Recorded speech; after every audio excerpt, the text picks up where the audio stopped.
Hi, everybody. Welcome to episode 9. I'm back on track on Thursdays. Yes, thank you for your patience while I was traveling. Hope everyone's week is going well. And let's just jump right into it. I have a few things on the list today. So, number one, okay. Oh, wait, sorry, hang on, let's pause. I'm not drinking. I'm still on my bloody cleanse. I think I'm on day 8. I did lose 4 pounds, which is good, but oh my God, you guys, the caffeine withdrawal headaches are it's it's insane. Like the first 3 days, I thought I was like, am I like, oh my God, my head was gonna explode. It was pain all in the front to the middle of my head. Like it was so bad. And I was working a trade show, so I'm like bright lights and talking to people and have to be on and can't take a break. And it was awful. And now, like what I'm feeling just from the coffee, that's all it is. I'm feeling like tired. Like it's like I have like a super low grade headache, but constantly all day. So by like 7 o'clock, I'm like, okay, I'm ready to go to bed. Probably not healthy, but I mean, it is withdrawal. I mean, I could only imagine what people do, how it feels when you're going through heroin withdrawal, because this is next level. Wait. I cannot wait to have a cup of coffee. Forget wine. I want coffee so bad. Anyways, all that to say. So I and a bunch of other people, but I'll just talk about myself right now. I have misophonia, 1,000%. I have it. Um, what is it? I wrote down the perfect definition because I always explain it super quickly and people are like, you're crazy. Okay, so it's a neurological condition where specific ordinary sounds trigger intense emotional or physiological responses such as anger, panic, or disgust. So panic, no, but anger and disgust, yeah, 100%. So the reason why I brought this up is because when I flew back from Chicago on Friday, I couldn't believe it. I had this girl that was sitting beside me, just a two-seater. She's sitting beside me and she's my age, if not a bit older, and she's chewing on gum with her mouth open, like clicking and clacking the entire flight. So I gave a couple of, looky loos over, like, and she's on her phone, like deep into her phone, scrolling. So I'm like, okay, I need to put my headphones in. I put my headphones in, volume loud enough, and I'm just gonna say, still having working with this headache. So I'm like, music right directly in my ears, whatever beats this. I could still hear her clacking away on her gum, like it. I don't know, like there's people just don't have any self-awareness. Like I know like it's annoying to everybody that sound, but what it does to me internally is like it brings out a side I'm not proud of at all. Um, Another thing that really bothers me, and I have nails, longer nails, is when you hear the nails on people on the screen when you're texting. Like, shut up. Don't you fucking hear it? It's so annoying. Like, try. I get it. Sometimes your nails are so long, but just try to use your actual skin to type. Lift your thumb up a little bit and type like that. Like, and then the other thing is people who leave their clicks on. So every single button that they press, click, click, click, click, click, click, click. I'm texting. Listen to me text. Click, click, click, click, click. I'm a very important person. Click, click, click, click, click, click, click, click, click, click, click, click, click, click. Everyone's texting me and I'm texting. Click, click, click. Like, stop. Turn the clicks off. It's insane. It's insane. So those are just three things. There's so many other things, but those right off the top of my head, like just have some self-awareness, people. All right, misophonia, chewing gum on plane, scratch. Okay. So I, along with probably a bunch of people, don't have cable anymore. Um, which like yay, amazing. So I don't see watch a regular TV, so I don't see commercials. Unfortunately, sometimes on Amazon I do.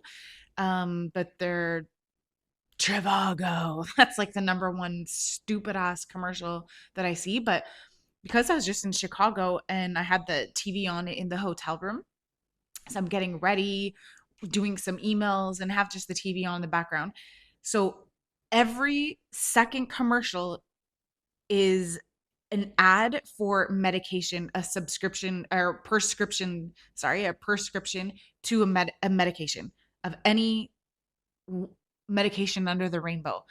And I remember, like, I know it's only North America that is actually like the only continent basically that promotes prescription medication, because it shouldn't be like catching, catching volleyballs and or playing volleyball in the sand, and you're feeling like $1 million and you're smiling from ear to ear and you're jogging, you're horseback riding, but at the end of the commercial, like everyone knows, like could get anal leakage, could suffer from a stroke, could go blind, death is also another thing, kidney failure, this and that, and people still choose to take this medication, which is insane. um but it just shoves it down your throat, and it's like, oh my god, with these medications, like, I remember when I was a kid and it was like, um oh man, what was that, like, stay alert, stay safe, that commercial, and don't do drugs, and the fried egg, and like laundry detergent commercials, and toy commercials. Well, I guess that's a kid channel, but, and you know what I mean, like, it wasn't this is crazy. And then the other thing that I noticed from all of these commercials, the majority of the commercials were HIV medication. HIV. Like, it is, do more people have HIV than I'm aware of? Because it's crazy. Like, should we be scared? Should everyone be like, I don't know, like, it's crazy to me. Just crazy. Like, does anyone else know what I'm talking about? If you go to the States and it's all HIV medications, and oh my God. Anyways, freaking scary. Cross that off. My God, this is gonna be a short podcast, I think. It's only 7 minutes in. Um, okay, and then the other thing, when I was in Chicago, first of all, the Ubers were insanely expensive. A 3 kilometer Uber was 40 to 50 US dollars, obviously, but it's just like, it's 3 kilometers, man. What the hell is going on? Not like, it's not New Year's Eve. It was just a regular Tuesday, Wednesday, Thursday. Like, there's no surge pricing, even though I think that's also insane to do, like on New Year's and New Year's Day and whatever other higher holidays where people go out and party near the Christmas time for Christmas parties. Like, they know how to, scam people and raise the price, which is all, it's crazy. But just it was wild. So I noticed that. Then I go to dinner with my colleague, and I wanted to check if the gratuity was included because he was paying the bill. I'm like, let me just see the bill. And then he's like, oh, 4%. I'm like, 4% for what? I grab it. I'm like, what? Okay. Someone knows what I'm talking about. On Love on the Spectrum, James, my favorite character, guy, he's not a character. You know what I mean? I love James so much. Anyways, there's one episode where he goes on a date with this girl, and I honestly feel like he's in Chicago as well. Detroit, maybe. I don't know, whatever. He goes to a restaurant, and he gets the bill, and he goes, oh, ma'am, what's this, to the server? And she's like, oh, that's a, a kitchen staff fee.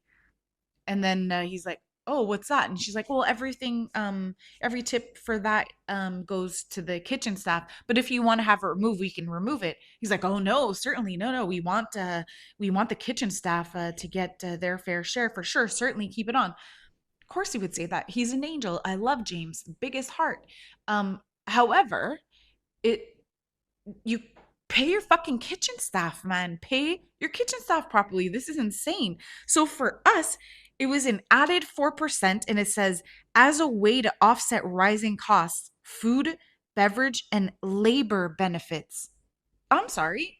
I know it's only 4%, but on top of the tipping culture that's already wildly, just, it's just wild. I'm even lost for words right now. The tipping culture is insane. Um, so it starts at 18, 20, 22, and 25%. And where the hell did 15% go? I have no idea. But anyways, that's long gone now. So on top of the higher tipping, you want to add another 4%.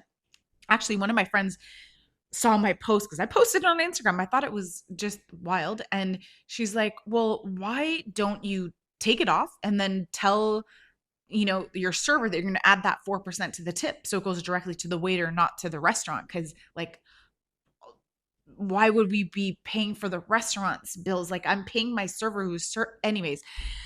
And then other people like, why don't they just raise the cost in on the menu? And yeah, do that too. I don't know, but don't add it to people's bills. And then imagine the person like, yeah, excuse me, I want the 4% removed, and then you look like the cheapest piece of shit out there. Like, it doesn't even make sense. um it doesn't make sense. And actually, my colleague told me a story. He was like, he went to this restaurant, I won't say the name, in Montreal. And it was a big bill, a lot of wine, and the majority of the bill was wine and alcohol. And so he gets the bill. It was like, I don't know, like almost like $800. And so he tips the waiter. Oh, this is another thing too.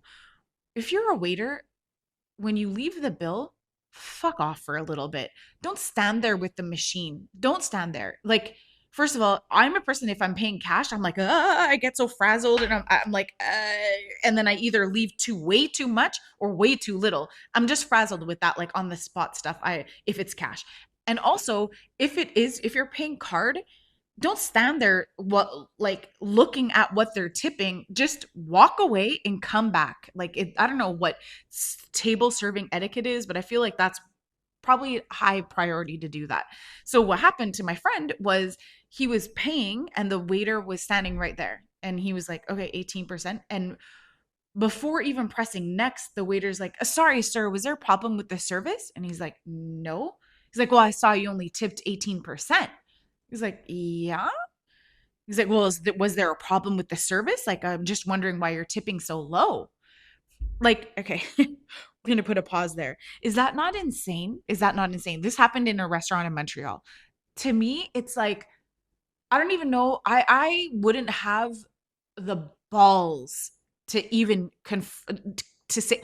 I was about to use the word confront. That's insane. A tip is a tip. At the end of the day, it is 100% optional, and 18% is a fantastic tip.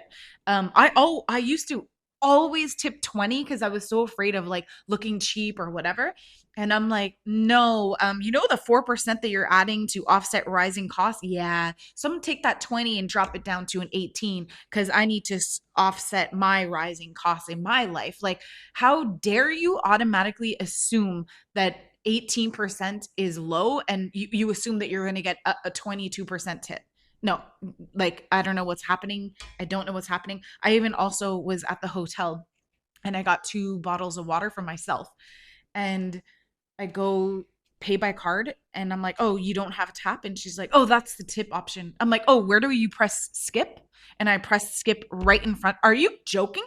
2 bottles of water that I took out of a refrigerator, like, and I brought it to the counter and paid for it. I'm absolutely not tipping. I'm done with it. I'm done. I used to also, another thing too, like, I used to also, when you go to the grocery store and like, would you like to donate $1 to the sick child? I'm like, no, cut them off. No, thank you. And they go, oh, okay.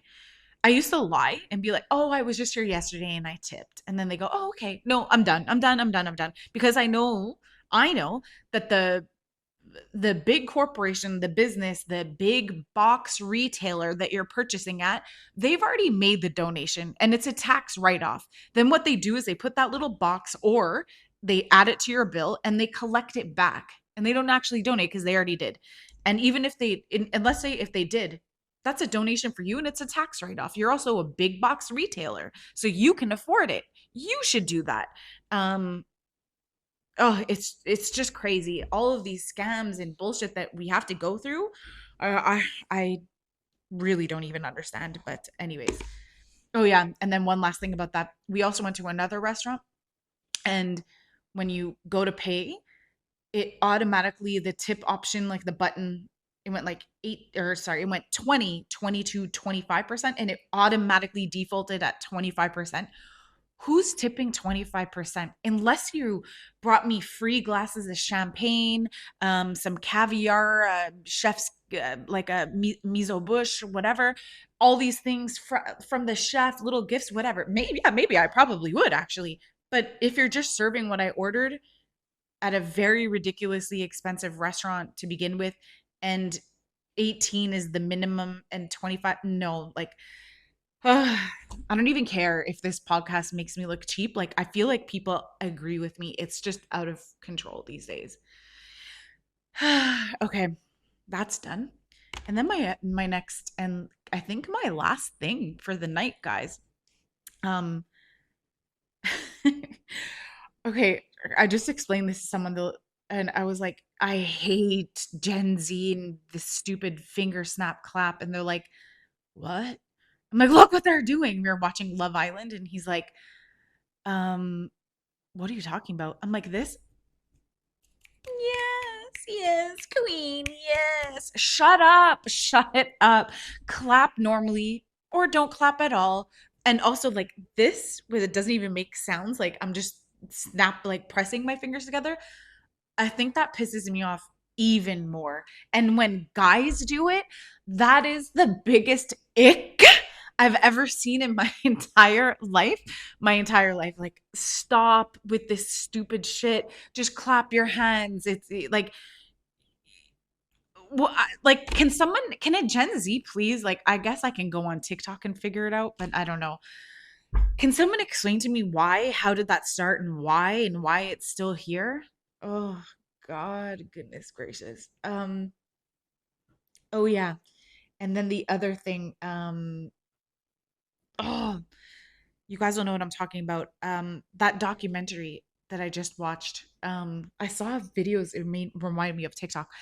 My goodness, it's the one where the girl steals the baby. You guys know what I'm talking about. Anyways, I'll add it. I'll add it in the description under. Sorry, my brain, I can't remember a lot of things. I haven't had a coffee in 8 days. Um, anyways, that documentary, wowza. I remember it was like 2 years ago on TikTok or 3 years ago, I can't remember. And all they showed was the police body cam footage when he was going into the hospital room to speak to her. And I remember it cut off like right when like the doctor said like, no, she never had a baby. Do you guys know what I'm talking about? Anyways, and then now finally seeing the full documentary go together, I was like, yes, I've been waiting for this. This psychopath girl, actually, wait, what a heads up if you haven't seen this, spoiler alert, that's what I want to say, spoiler alert. If you haven't seen this, end it now. This is the last thing I'm talking about, but this documentary is actually insane. Oh my god, it can bring me to my next topic. Okay, I already brought up misophonia. We're going to talk about Munchausen's. Oh my god, I've been finally ready to talk about this. Okay, Munchausen's, this is insane. So this girl would get like attention from being sick and telling all her friends that she had the flu and then the cold, and then obviously it progresses to cancer and tumors and this and that, and she's always miraculously making it through, but all whilst she's claiming to have these things, she's getting all these attention online from her friends and family. And like, to me, if you seek medical attention like that, it's so scary. It like you're there with Jeffrey Dahmer to me, like, because psychologically, what's going on in your brain is borderline homicidal, and this is case in point. This girl lied about being pregnant, even though she had a hysterectomy, and befriended this woman that she met. Befriended this woman, and later to find out that she was pregnant with a girl and her fake baby was a girl. And then she ended up meeting up with her because her due date came and went, and everyone's like, where the fuck is this kid? And everyone close to the husband or the boyfriend was like, she's lying, she's lying, she's psycho, she's lying. Her whole family said she's lying, her friends said she's lying, but he didn't confront her, believed her, country bumpkins, like, I don't know. Anyways, and then yeah, her due date came and went, and she faked that she gave birth on the side of the road while in her car and got transported to the hospital, and with this baby, the baby died. And they're like, well, we need to do an exam. Like, you had a baby on the side of the road. They obviously found out she did not give birth, did not have a baby. So they then was, where the hell did this baby come from? Same time they're getting calls of this woman um, who was murdered in her house and her baby's missing. So obviously they put two and two together. And it's just insane. All that to show save face that she was pregnant and had a baby. Like, it's just insane. Back to Munchausen's, which is the same topic.